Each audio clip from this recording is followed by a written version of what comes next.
Country music has always lived next door to the church. Long before the neon lights of Nashville, these songs were being sung in wooden pews and around kitchen tables.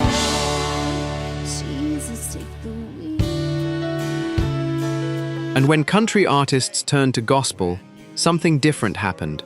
The swagger dropped away, and what was left was just raw honesty. I spent the night in sleeplessness and Today, we're counting down 10 country gospel songs that didn't just top the charts. They stopped rooms cold. Songs that got sung at funerals, weddings, hospital bedsides, and prison cells. Why me, Lord?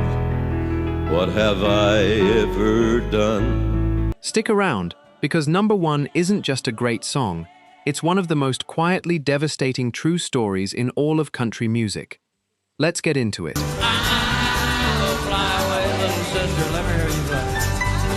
Number 10, Angel Band, the Stanley Brothers.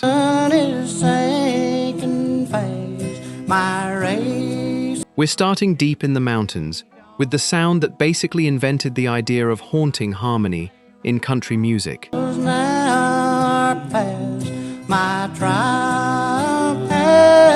The Stanley Brothers grew up in the hill country of southwestern Virginia, and this song feels like it. It's written from the perspective of someone on their deathbed, watching the angel band arrive to carry them home.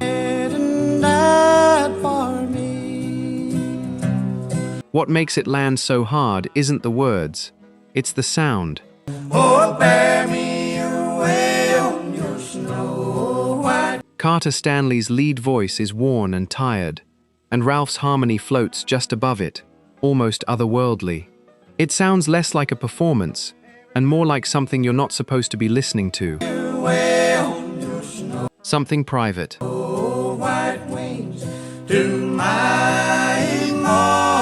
Fun fact, this song had basically faded into obscurity for decades, until it got a second life in the early 2000s, when a certain Coen Brothers movie about escaped convicts brought old-time mountain gospel back into the mainstream.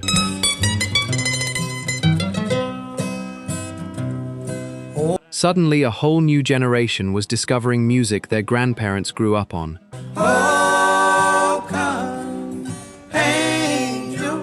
It's a reminder that some of these songs never really left.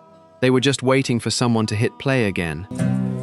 Whose blood now cleanses from. And speaking of songs that found new life decades later, our next entry is one that almost didn't get finished at all, because the man singing it was living every word of it in real time.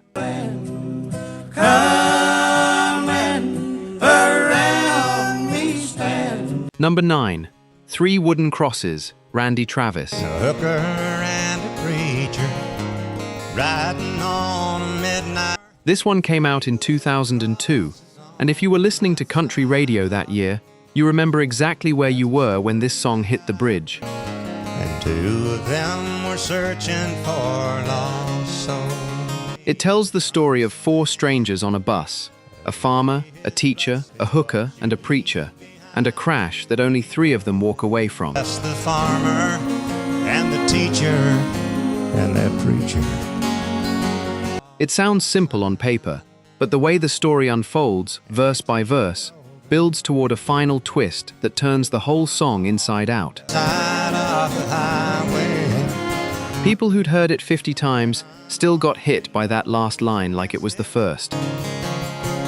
That farmer left to harvest a home. Some radio programmers actually hesitated to play it at first, worried a story this dark, involving a character like a sex worker, was too much for daytime country radio. They were wrong. The song swept the CMA Awards, winning Song of the Year, and became one of the most requested songs of the decade. Read it to me. There's a heavier layer to this one now too. Years later, Randy Travis suffered a massive stroke that nearly took his life and left him unable to sing the way he once could. It's what you leave behind you when you go. Hearing this song today, a song all about which stranger gets to walk away and which one doesn't, carries a weight that nobody could have predicted back in 2002. Things in his young son's heart, and that teacher. From a bus crash on a lonely highway, we're shifting gears completely, to a car crash that never actually happened, but became one of the most talked about country songs of the 2000s anyway. Bible up for all of us to see. He said, bless the farmer. Number 8, Jesus Take the Wheel, Carrie Underwood. Going home to see your mama and her daddy with the baby in the backseat. Carrie Underwood had just won American Idol, and everybody in Nashville was waiting to see if she was a fluke or the real deal. Then this song dropped. Didn't pay attention, she was going way too fast.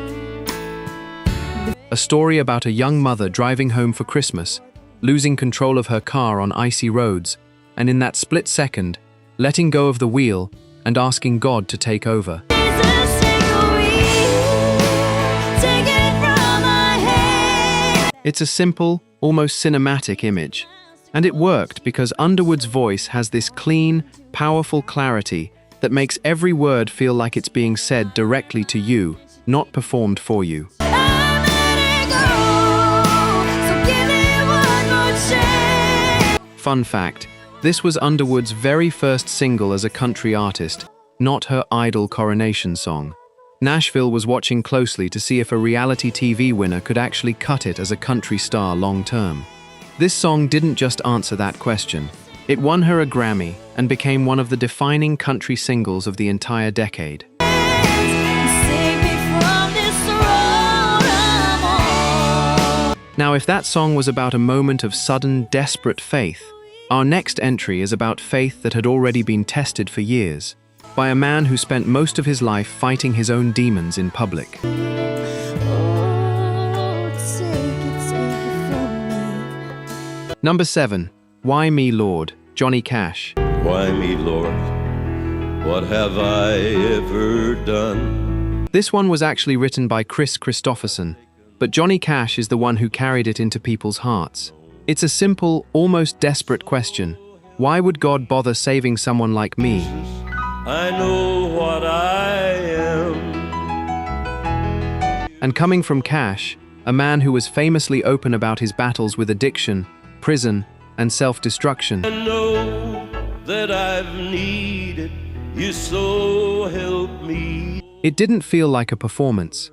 It felt like a confession. I ever do that was worth. Cash recorded it as part of a full gospel project he made in the early 1970s, a passion project that had nothing to do with chart strategy and everything to do with where his head and heart actually were at the time. Else, what I've been through myself on my way. Fun fact, some of Cash's own label executives worried this deeply personal gospel material would confuse his audience and hurt his commercial momentum. Cash didn't care. He'd built his entire career on being unapologetically himself, and this was no different. So help me, Jesus, my soul's in. That kind of stubborn, personal honesty is actually the perfect bridge into our next entry, because our number 6 spot isn't a quiet confession at all.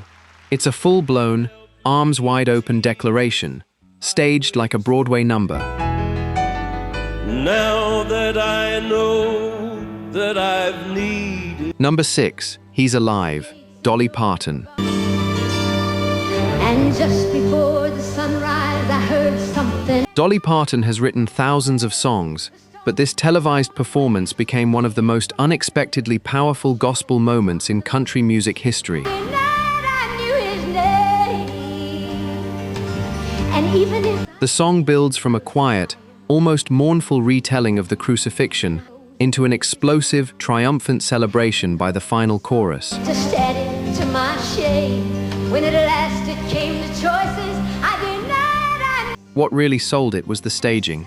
On television, the performance used lighting, choir vocals, and a full dramatic build that turned 3 minutes of music into something closer to live theater. They wrapped him in was just an empty shell. And how were they taking him? It became one of those clips people would tape off the TV and re-watch for years. The voice began to call, so I hurried to the window, looked down into the street. Fun fact, this performance ended up winning Dolly a Grammy for Best Country Vocal Performance, proof that even in a genre full of heartbreak songs, sometimes the thing that grabs people hardest is pure, unfiltered joy. Fastened down. I spent the night in sleeplessness and Speaking of performances that shaped the entire direction of country music, our next entry isn't just a song. It's arguably the moment country music, as a genre, found its own voice. back inside the house again. The guilt and anguish came. Number 5. Will the Circle Be Unbroken? The Carter Family. Long before Nashville was Music City, there was a family from the mountains of Virginia recording songs into a machine in a makeshift studio, trying to capture something true. This song, adapted from an older hymn by A.P. Carter, became one of the most influential recordings in country music history. Please drive slow for this lady. It's a song about grief and hope tangled together, asking whether the family circle broken by death might someday be made whole again.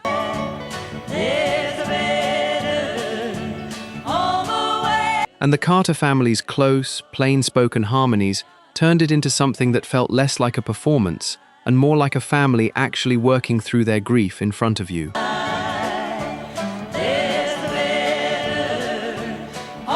The Carter family didn't invent this song from scratch.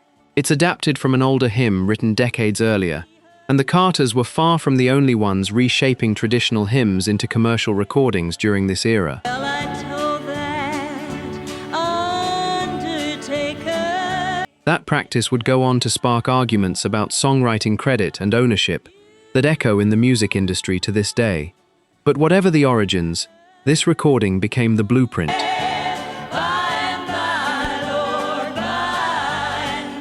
Decades later, a tribute album using this very song as its title brought together 3 generations of country and folk musicians, cementing it as one of the genre's true founding documents.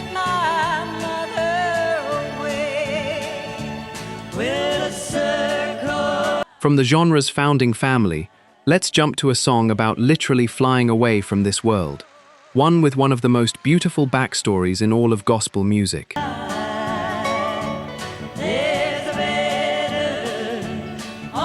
Number 4.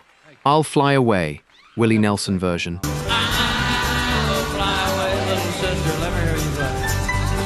This song was written back in 1929 by a songwriter who, as the story goes, was out working in a cotton field, humming an old folk tune about a convict longing for freedom.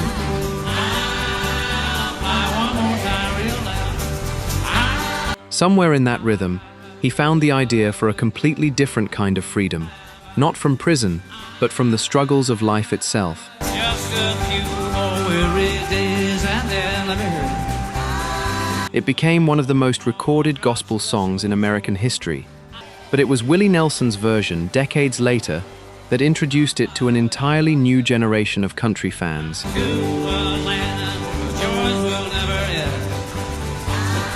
His relaxed, unhurried phrasing turning a song about death into something that somehow felt peaceful instead of frightening.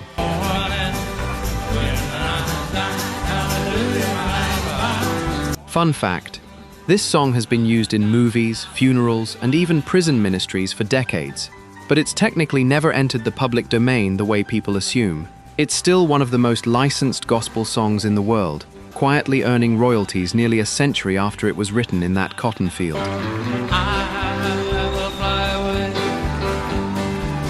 Now we're entering the top 3, and this next one holds a record that's almost hard to believe.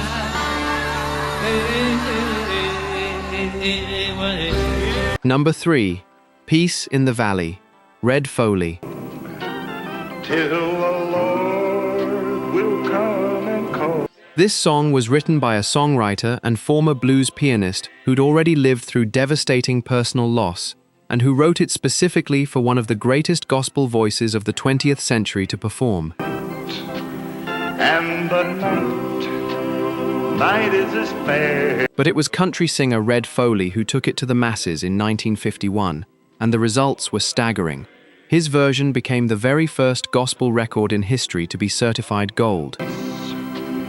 In the valley. Oh. An entire genre of music proving, in one recording, that it could move units just like any pop or country hit on the radio. And the wolf will be tame. A few years later, a young rock and roll singer named Elvis Presley recorded his own version, and to some traditional country and gospel purists, that felt like a betrayal, a sacred song getting swept up into the same career as Hound Dog. Someday there will be peace. Elvis didn't see it that way at all. He considered gospel music sacred to him personally, and he kept singing gospel songs his entire life, right up to some of his very last performances. For me. Whichever version you grew up on, this song proved something huge. That gospel could be commercially massive, not just spiritually important. No sadness, no sorrow. And that opens the door perfectly for our number 2, a song written by a man who was already living on borrowed time. Valley. For Number 2, I Saw the Light, Hank Williams.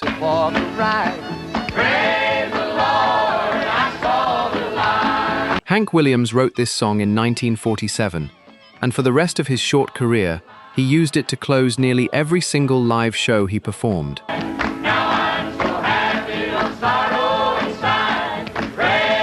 Audiences came to expect it. It became his benediction, his way of sending people home with something hopeful after 2 hours of heartbreak songs.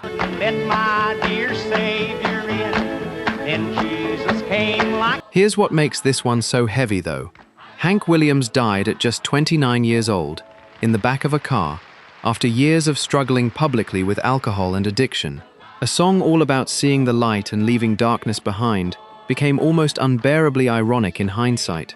The brightest, most hopeful song in his catalog, written by a man who never quite found the peace he was singing about. I was a fool to wonder and straight is the gate at. Fun fact, this song was actually performed at Hank Williams' own funeral in 1953, in front of a crowd so large that thousands of people who couldn't get inside the building stood outside just to listen. A song written to close his concerts ended up closing his entire story.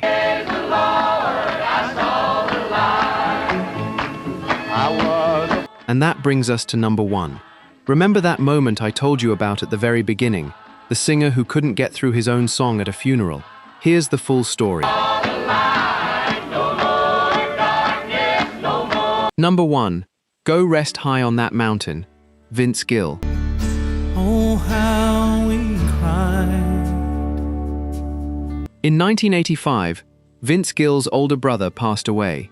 Gill started writing a song to process that grief, but he couldn't finish it. The pain was too close, too raw. He set it aside for years.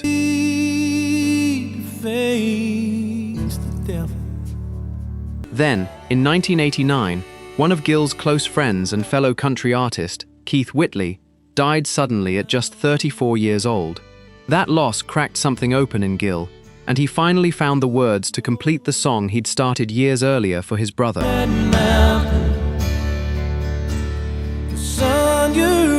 It became a song for both of them, and eventually for an entire industry. Over the following decades, Go Rest High on That Mountain quietly became the unofficial funeral hymn of the country music industry itself.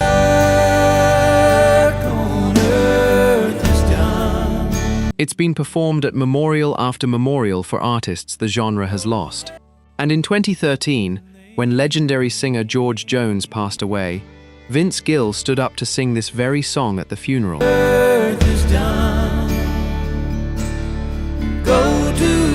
A song he wrote, a song he'd sung hundreds of times before, and in front of everyone, his voice broke completely on the second verse. He had to stop and compose himself before he could finish.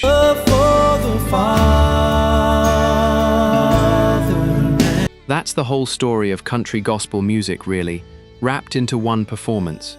These songs aren't just written to be sung, they're written to be lived through, and sometimes they live through the person singing them right along with the audience.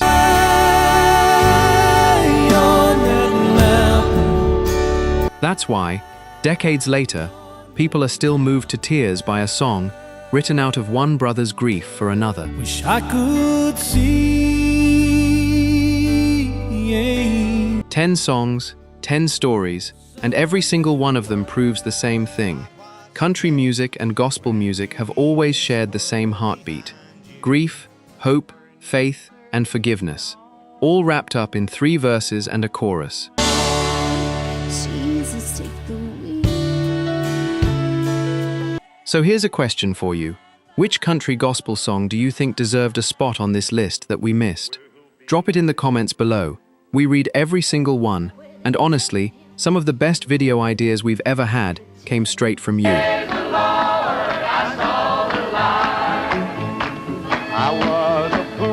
And if you liked this trip through country music history, don't go anywhere, because next time, we're counting down the most heartbreaking one-hit wonders in country music, the artists who topped the charts once and then vanished. Hit subscribe and turn on notifications so you don't miss it. Thanks for spending this time with us. We'll see you in the next one.